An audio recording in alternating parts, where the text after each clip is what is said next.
I'm Logan Crawford, and right now on Spotlight, we're delighted to introduce you to a very talented author, Henry Van Berkel, and he has written an evocative book. It is called Walks by Big Alex's Pond. It is a captivating narrative that weaves a tale of Big Alex MacDonald, known as the Klondike King, his rise and fall in the Yukon gold rush, and the author's personal journey of discovery on the historic family land in Nova Scotia. We're delighted to have this very talented author join us here today on Spotlight. We thank our team at Bridge Literary Media for helping us put him in the spotlight today. And we ask viewers like you to support writers like him by subscribing to our channel and by buying this wonderful book. The links are below this interview. Henry, thank you so much for joining us here today on Spotlight. It's a pleasure. What inspired you to write about Big Alex MacDonald and begin researching his life and times? Way back in high school, I had a teacher in grade 12, Sarah McPherson was her name. She first mentioned Big Alec in class, incidentally, and I found out later that she had some marriage relationship with the Big Alec family. That was my initial contact with Big Alec. Subsequently, I read a little bit in Pierre Berton's book. He's a famous Canadian author who mentioned him as well. And then there was a local historical book come out a few years ago that had one page on Big Alec. But after we bought the property that was once owned by Big Alec, I became more interested and started to explore his life and found it extremely fascinating. For the folks at home who are watching are like, okay, who is this Big Alex guy? Who is this Big Alex guy? Could you explain it to him? Yeah, Big Alec was the son of a Scottish pioneer who came to Nova Scotia in 1832. And he was the fifth of 10 children, grew up on a farm in a place called Ashdale, Antigonish County, Nova Scotia. But he had big dreams, and in the 1980s, he left Nova Scotia, traveled through the United States, had some success, and then eventual losses in silver exploration in the western states.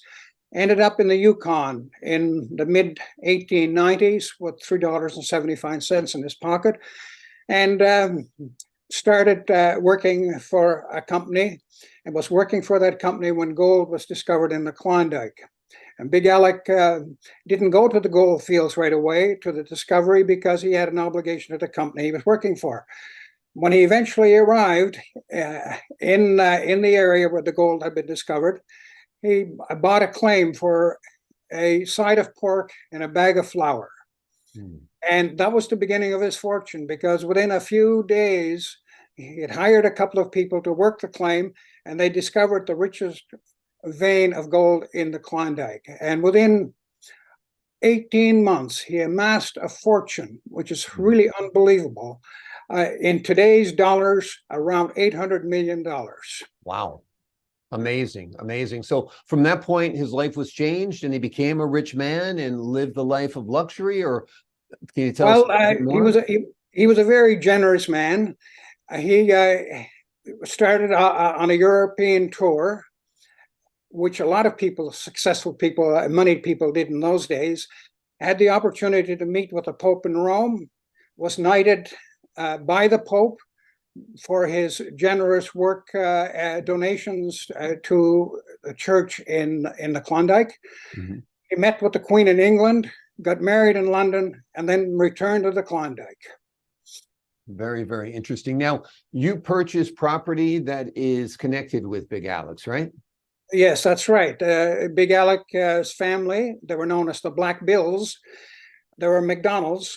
Mm-hmm. There were many MacDonalds in this area, came from Scotland. So to distinguish the various groups, they have nicknames. So these were the Black Bills. And the Black Bills developed a very successful farm on Ashdale Heights. Eventually, of course, as time went on, people went in different directions. The family sold the property to a local neighbor. And in in 1984, my wife and I bought that property, and there were still vestiges of a century ago. The old foundation of the house where Big Ella grew up was still on the property, and all kinds of rock piles that probably Big Alec and his family took off the fields. Wonderful, wonderful. Now, in the book, you also reflect on your own life and family history.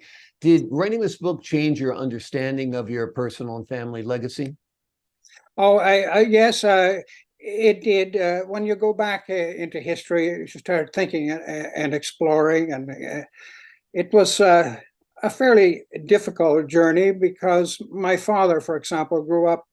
He was born during World War I, grew up during the Depression era, got married. Soon after the marriage, the country, the Netherlands, was invaded by the Nazis. Yeah. My family went through the Nazi experience and the occupation. For a while, they were refugees, and my father was captured by the Germans. He eventually escaped, but he had, some interesting stories to tell. He didn't tell them to me directly. He would tell them to friends, and I would overhear them. Now, did your dad eventually emigrate to Canada, Nova Scotia, or is that a move you made on your own?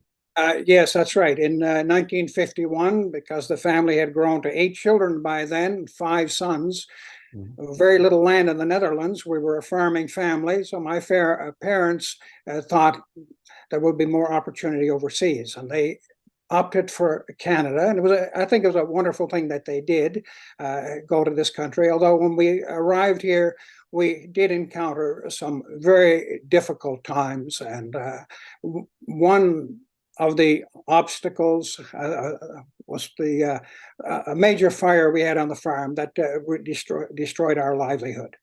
Yeah, yeah. Fires, particularly in that era, were extremely devastating. Not that they're not devastating today, but we can combat them better. So your family had to rebuild from that great loss. And that seems to be a theme in your book, that there's loss and fortune and redemption and hope. And it's kind of like the ups and downs, the valleys and peaks of life, right? Yes, it is, for sure. Yeah. Yeah, yeah. Do you guys still have a farm there in Nova Scotia?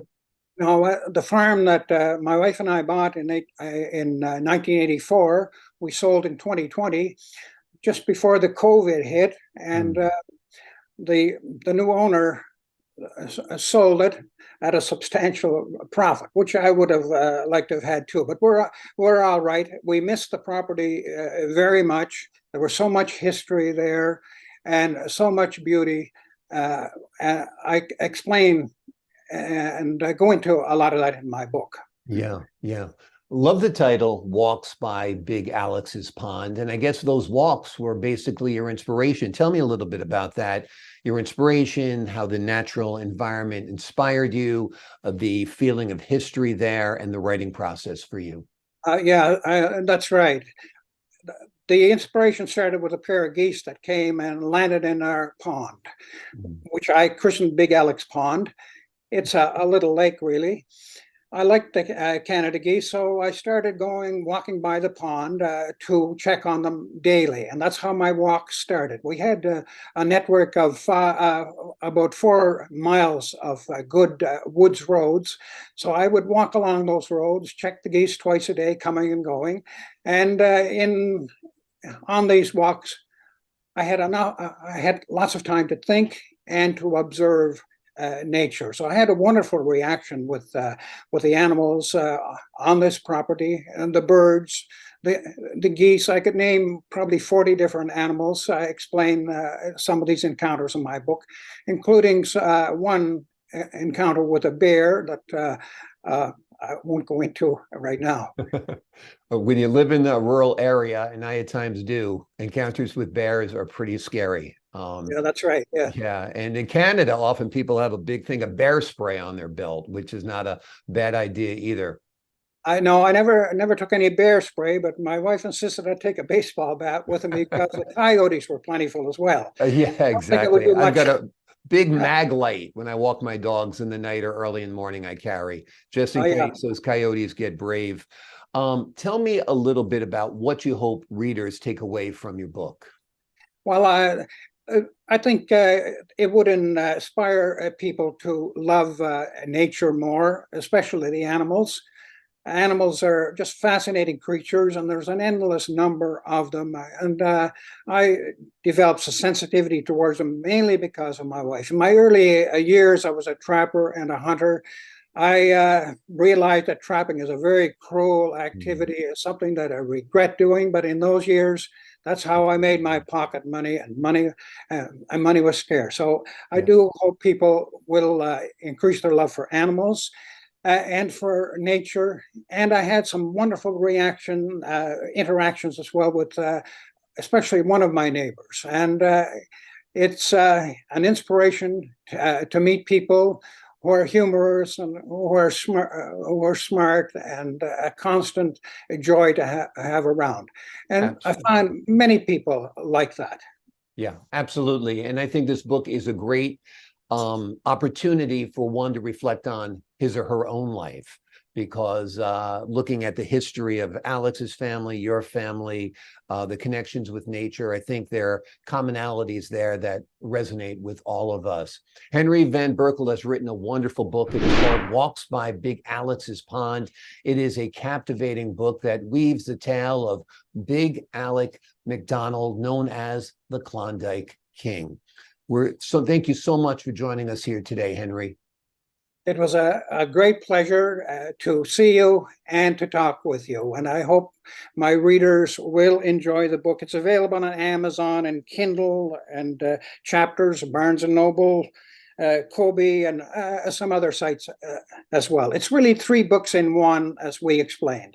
Exactly, exactly. And the links are below this interview. Folks at home, it's a great book. Pick it up. Holidays are here. Pick it up for yourself, buy another for a friend, and gift it. Henry, thanks for joining us. And to the folks at home, I'm Logan Crawford, thanking you for your time this time. Until next time on Spotlight.